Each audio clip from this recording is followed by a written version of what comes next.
Hello and welcome. मैं हूँ ज्योति। आप देख रहे हैं चुनावी समर, जहां पर एक और ताजा अपडेट के साथ हम हाजिर हैं।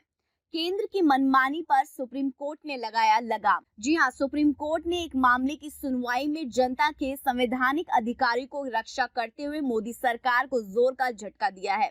और कोर्ट के इस फैसले से साफ है कि न्यायालय समय आने पर सीएए और एनआरसी के खिलाफ भी बड़ा फैसला सुना सकता है। जाहिर सी बात है कि जनता को उस दिन का बेसब्री से इंतजार है जब सुप्रीम कोर्ट सीएए और एनआरसी को असंवैधानिक घोषित करेगा। वैसे फिलहाल ये मामला बेंगलुरु में भूमि अधिग्रहण से जुड़ा हुआ था, जिसमें सुप्रीम कोर्ट ने 33 साल बाद केंद्र से छीनकर मालिक को जमीन दिलाई है।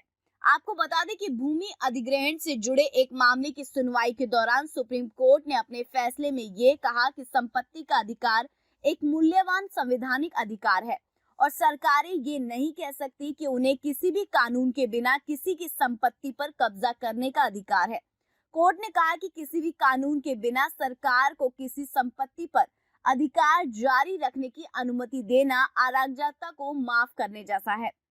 सर्वोच्च न्यायालय ने यह भी कहा कि अदालत की भूमिका लोगों की स्वतंत्रता के गारंटर और चौकन्ने रक्षक के रूप में कार्य करने की है। इसके साथ ही सुप्रीम कोर्ट ने केंद्र को 3 महीने के भीतर जमीन को उसके मालिक को सौंपने का निर्देश दिया, जो शहर में प्रमुख स्थान पर है। वहीं सुप्रीम कोर्ट ने मोदी सरकार को दोहरा झटका देते हुए ये कहा कि अपनी जमीन इतने वर्षों तक कब्जे में रखने के कारण इसका मालिक केंद्र से मुआवजा का दावा कर सकता है। अदालत ने यह भी कहा कि अगर मालिक मुआवजे के लिए मध्यस्थता पर आगे बढ़ता है तो उसे 6 महीने के भीतर तय किया जाना चाहिए।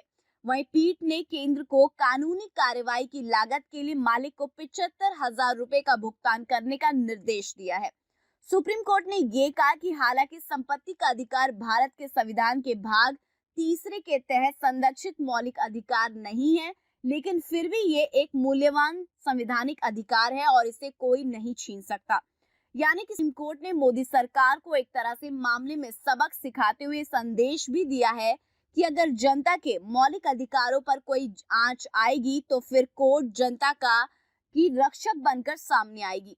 वैसे भी कोर्ट ने अपने बयान में ये भी कहा है कि अदालत की भूमिका लोगों की स्वतंत्रता के गारंटर और चौकन्ने रक्षक के रूप में कार्य करने की है।